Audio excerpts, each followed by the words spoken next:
Introduction. Parler de science, ça s'apprend. Vous avez passé des heures à faire une dissection, à observer des cellules au microscope ou à comprendre le fonctionnement d'une enzyme. Maintenant, il faut le raconter. Une présentation orale, c'est comme raconter une petite histoire à vos camarades et à votre professeur. Le but n'est pas de montrer que vous êtes un expert, mais de montrer que vous avez compris et que vous pouvez expliquer simplement ce que vous avez fait et appris. Une bonne présentation repose sur 2 jambes. 1. Une histoire bien structurée, un début, un milieu, une fin. 2. Des images, diapositives, claires, qui appuient votre histoire, sans la compliquer.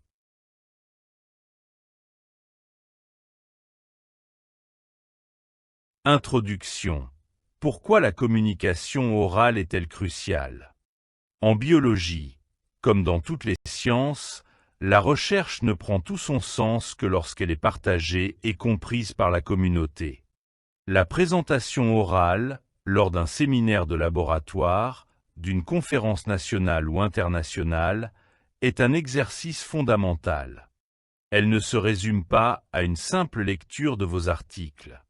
C'est une performance de communication qui vise à captiver l'attention de votre auditoire, exposer clairement votre question de recherche et sa portée, démontrer la robustesse de votre démarche et de vos résultats, convaincre de la validité de vos conclusions, susciter des discussions, des collaborations et des retours constructifs.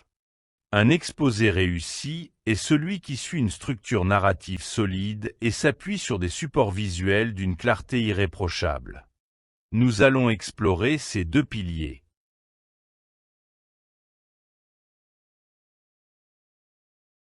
Partie 1. La structure de votre histoire scientifique. Pour un travail de biologie de base, la structure est simple et logique. On l'appelle souvent la structure IMRED, introduction, matériel et méthode, résultats et discussion. Suivez ce plan.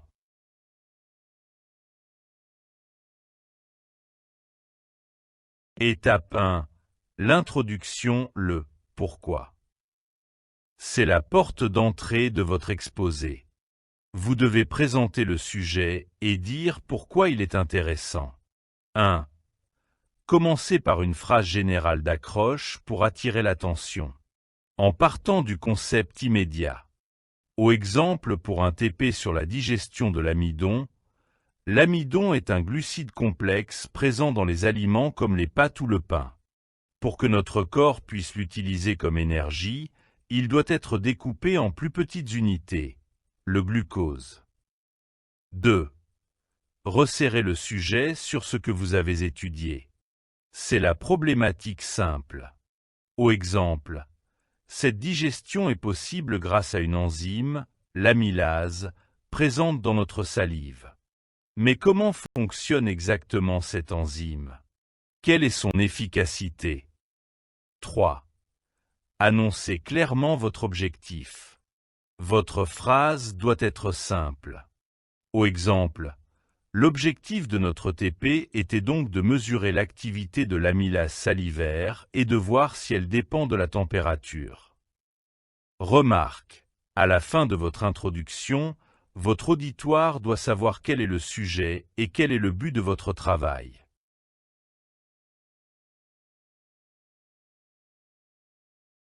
Étape 2. Matériel et méthode, le comment. Ici, vous expliquez très brièvement comment vous avez procédé. Pas besoin de donner tous les détails du protocole expérimental, juste l'idée générale. 1. Dites ce que vous avez utilisé. Exemple. Pour cela, nous avons prélevé un échantillon de salive, source d'amylase. Nous avons préparé une solution d'amidon. 2. Dites comment vous avez testé. Exemple. Nous avons mélangé la salive et l'amidon dans 3 tubes à essai, placés à des températures différentes. 0 °C dans la glace, 37 degrés Celsius, température du corps, et 60 degrés Celsius au bain-marie. Pour révéler la présence d'amidon, nous avons utilisé du Lugol, un colorant qui devient bleu-noir en présence d'amidon. Astuce. Un simple dessin ou schéma des 3 tubes avec leurs températures respectives est bien plus parlant qu'un long texte sur cette diapositive.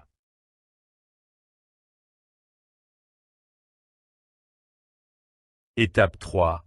Les résultats, le « quoi ». C'est le moment de montrer ce que vous avez observé. C'est très simple. Vous montrez et vous décrivez. 1. Montrez le résultat. Exemple. Voici une photo de nos 3 tubes à la fin de l'expérience. 2. Décrivez ce que l'on voit objectivement. C'est l'étape cruciale pour un débutant. Vous ne faites que décrire les faits. Exemple. Dans le tube à 0 degrés Celsius, la coloration est bleu-noir foncé. Dans le tube à 37 degrés Celsius, la coloration est très claire, jaunâtre. Dans le tube à 60 degrés Celsius, la coloration est bleu-noir, mais un peu moins foncée qu'à 0 degrés Celsius. Ainsi, vous venez de présenter vos résultats bruts.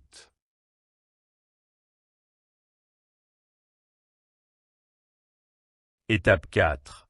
La discussion, conclusion, le « pourquoi » et le « et alors ». C'est la partie la plus importante pour montrer que vous avez compris. Vous interprétez vos observations. 1. Interprétez chaque résultat en lien avec votre objectif. Exemple. Rappelez-vous, le Lugol colore l'amidon. Donc, à 0 degrés Celsius, la couleur foncée signifie qu'il reste beaucoup d'amidon. L'enzyme n'a presque pas fonctionné car il faisait trop froid. À 37 degrés Celsius, la couleur claire signifie que l'amidon a disparu, il a été digéré. L'enzyme a très bien fonctionné car on est à la température idéale du corps. À 60 degrés Celsius, la couleur foncée signifie qu'il reste aussi beaucoup d'amidon. L'enzyme n'a pas fonctionné, car la chaleur a détruit, dénaturé, l'enzyme. 2. Répondez à votre problématique et concluez. Exemple. En conclusion, notre expérience montre que l'activité de l'amylase salivaire dépend fortement de la température. Elle est maximale à 37 degrés Celsius et nulle à 0 degrés Celsius et 60 degrés Celsius. Cela s'explique car une enzyme a besoin d'une température optimale pour fonctionner, ni trop froide, ralentissement, ni trop chaude, destruction. 3. Ouvrez une perspective, optionnelle, mais bien. Exemple. Il serait intéressant de tester d'autres températures, comme 20 degrés Celsius ou 50 degrés Celsius, pour voir la progression de l'activité.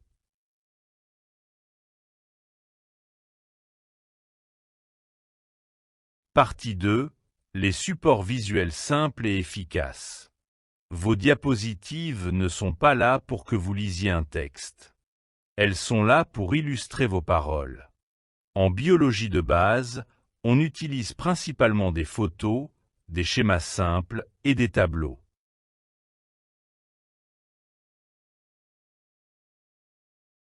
Règle d'usage. Règle numéro 1.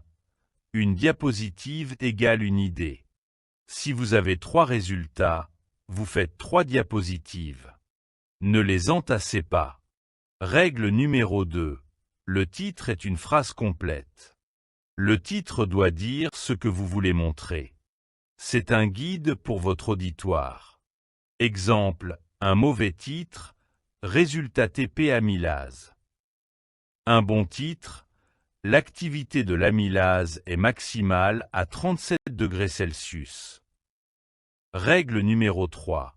Une image ou un schéma vaut mieux qu'un long texte. En biologie, on observe le vivant. Montrez vos observations.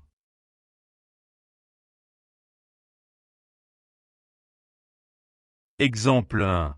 La photo de résultat, idéale pour les TP. C'est l'exemple parfait pour un débutant. Vous avez un résultat visuel. Vous le montrez. 1. Une diapositive. Titre. La digestion de l'amidon par l'amylase dépend de la température. Visuel. Une grande photo claire de vos 3 tubes à essai, bien espacés, avec des labels 0°C, 37°C, 60°C écrits en gros en dessous. Texte minimal, juste les labels des tubes. Peut-être un rappel, test au Lugol égal coloration bleue en présence d'amidon. 2. Votre discours. Voici le résultat visuel de notre expérience.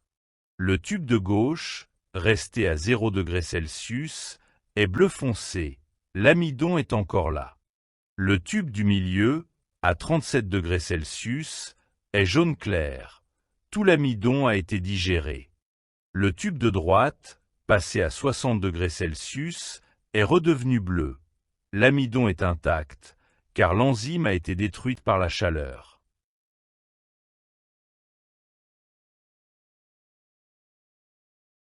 Exemple 2. Le schéma bilan, idéal pour expliquer un mécanisme. Après avoir montré vos résultats, vous pouvez proposer un petit schéma qui résume ce que vous avez compris. 1. Une diapositive. Titre. Bilan. L'effet de la température sur l'enzyme. Visuel. Un dessin très simple. Colonne 1, 0°C. Un dessin d'une enzyme, une forme de paquement, et d'un amidon, une chaîne de billes, côte à côte, avec un gros flocon de neige à côté. Légende, enzyme froide et lente. Colonne 2, 37°C. Le paquement est en train de croquer la chaîne de billes pour en faire des petites billes seules, glucose. La légende, l'enzyme active. Colonne 3, 60°C. Le paquement a une forme déformée, bizarre, et l'amidon, chaîne de billes, est à côté, intact. La légende, l'enzyme détruite, dénaturée. 2. Votre discours. Pour visualiser notre conclusion, voici un petit schéma. À froid, 0°C, l'enzyme est comme figée, elle ne peut pas attraper l'amidon. À 37°C, elle est dans sa forme idéale et découpe l'amidon très efficacement. À trop forte chaleur, 60°C, l'enzyme se déforme et ne peut plus du tout fonctionner. C'est la dénaturation.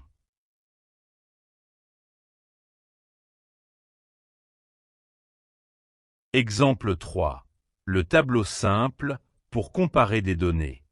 Si vous avez des mesures chiffrées, comme des comptages ou des tailles, utilisez un tableau très épuré. 1. Une diapositive. Titre. Nombre de cellules observées dans les différentes phases de la mitose. Visuel. Un tableau avec 2 colonnes et 4 lignes. Visuel en plus. À côté du tableau, une petite photo de cellules en prophase et une en anaphase avec une flèche. 2. Votre discours. En observant une centaine de cellules dans une racine d'oignon, nous avons compté le nombre de cellules dans chaque phase de la mitose.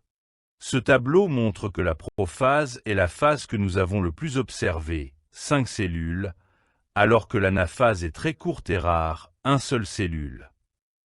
Cela correspond à ce qui est dit dans les livres. La prophase est la phase la plus longue.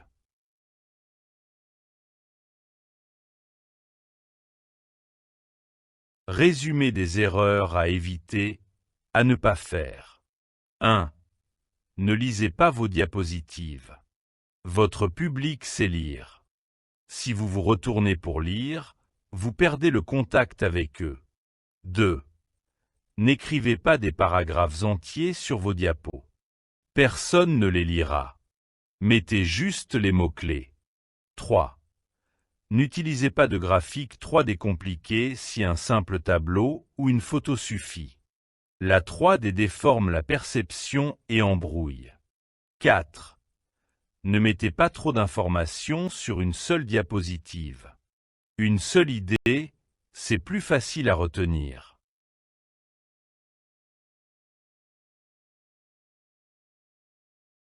Merci pour votre attention.